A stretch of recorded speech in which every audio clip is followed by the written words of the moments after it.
Olá, amigos. Adriana Moratória, áudio 16 da nossa série. Depois de ter escutado todas essas coisas sobre comandos do inconsciente e subconsciente, sobre crenças, reprogramações que estão arquivadas, por um acaso você já se sentiu alguma vez como se estivesse sob o comando de um monstro, uma caixa preta, cheia de coisas horríveis, sempre pronto para te passar uma rasteira, para sabotar as suas propostas de felicidade, seus desejos, seus anseios, um inimigo oculto? Bom, o nosso subconsciente ou inconsciente, como queiram, não é nenhum inimigo oculto nosso. Na realidade, ele é neutro. Funciona mais ou menos como se fosse um disco que você coloca para rodar e ele vai tocar as músicas que estão ali. E se você não agrada das músicas, não adianta chutar o aparelho, porque as músicas não estão agradando. Porque, na realidade, ele está rodando o disco que está ali. Ele é neutro. O subconsciente, inconsciente, ou mente instintiva, gânglios basais, qualquer nome que se queira dar, sempre enfatizo, os nomes não importam, importa a essência das ideias, é neutro, portanto. E de forma alguma está aqui para nos trapacear. Até porque seria absurdo pensar que o Criador, em sua sabedoria, o todo, nos colocaria para ficar aqui na Terra sob o comando de um monstro terrível, sempre pronto para nos passar uma rasteira. Na realidade, a vida aqui na Terra seria impossível sem a atuação do subconsciente ou da mente instintiva. Basta citar um exemplo prático. Se nós, por exemplo, tivéssemos que processar tudo através do consciente e não tivéssemos a mente instintiva ou inconsciente, se uma bola viesse na nossa direção, nós teríamos que fazer o seguinte raciocínio: essa bola está vindo na minha direção. Pode ser que acerte meu rosto. Pode ser que isso doa. É melhor eu me abaixar. Ou talvez seria melhor desviar para a esquerda. Ou, quem sabe, para a direita. Bolada na cara, com certeza. Mas, quando o inconsciente entra em ação, a mente instintiva tem uma capacidade de processamento infinitamente maior do que a mente consciente. E então, em milésimos de segundo, nós piscamos os olhos, desviamos da bola e tudo fica bem. E assim acontece com várias outras atividades que nós teríamos que ficar simplesmente atentos o tempo todo para exercer o comando consciente sobre elas. E isso nos tiraria o tempo que nós temos aqui para o nosso crescimento e aprendizado. Se nós estivermos, por exemplo, viajando por uma estrada, nós podemos conversar animadamente com a companhia que temos ao lado, podemos filosofar, contar casos, e quando nós nos damos conta, já se passaram alguns quilômetros e nós estávamos conversando, o nosso consciente estava ocupado conversando, raciocinando, contando coisas. Então, quem estava dirigindo? Que ninguém foi atropelado, nós não saímos da mão, não erramos nenhum comando. O nosso subconsciente estava dirigindo. E é assim com uma infinidade de hábitos nas nossas vidas. O que acontece, porém, é que quando nós desejamos mudar alguns hábitos que já estão há muito tempo programados, desde a infância, adolescência, ou mesmo desde vidas anteriores frequentemente, então nós temos dificuldade de fazer isso, porque o inconsciente vem à tona com a programação para repetir aquilo que está no disco. E então entra toda essa preocupação: o que fazer? Como reprogramar?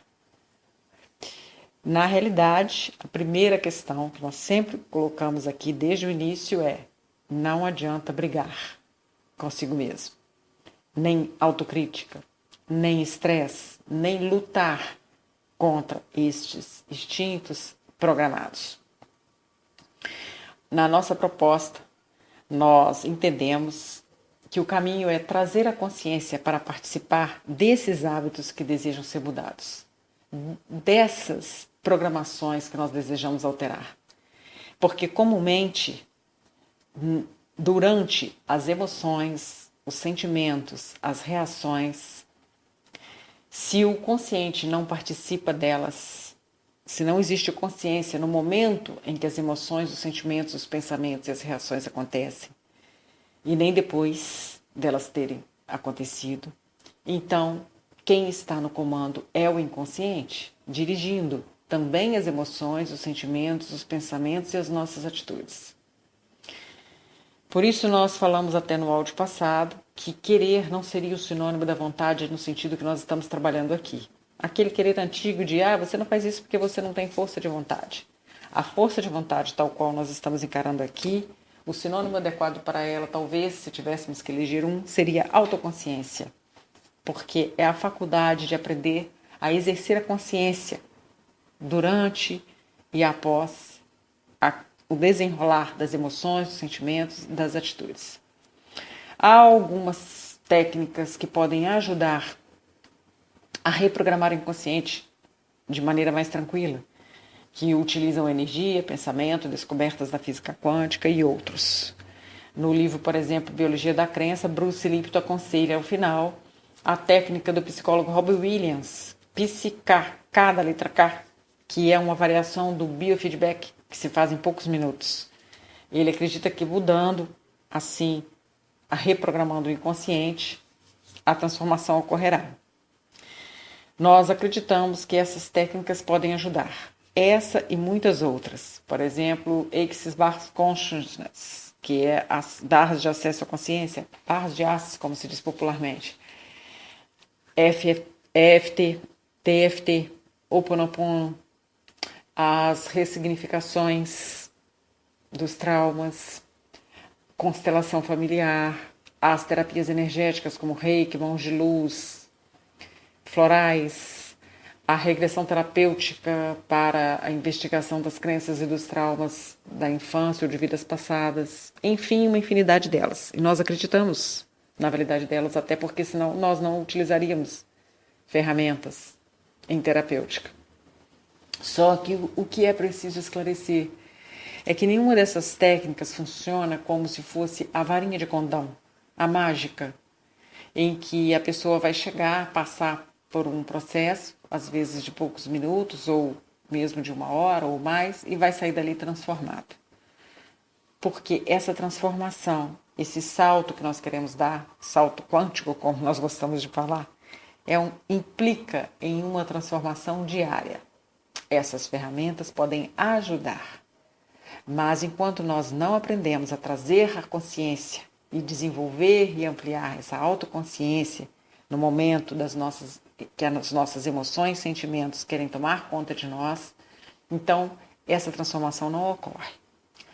Por isso, na realidade, o que todas essas técnicas propõem é despertar a centelha divina que nós temos dentro de nós, ou o nosso poder de iluminação, como diz Eckhart Tolle, o poder do agora.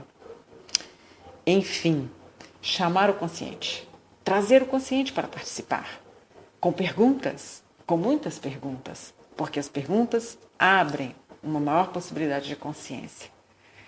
Sabe aquela coisa que nós aprendemos desde a infância, que era coisa de doido? Conversar consigo mesmo é a coisa mais lúcida que nós podemos fazer. Conversar conosco mesmo. Fazer muitas perguntas, ouvir as respostas que nós mesmos temos a dar, isso desenvolve uma maior consciência.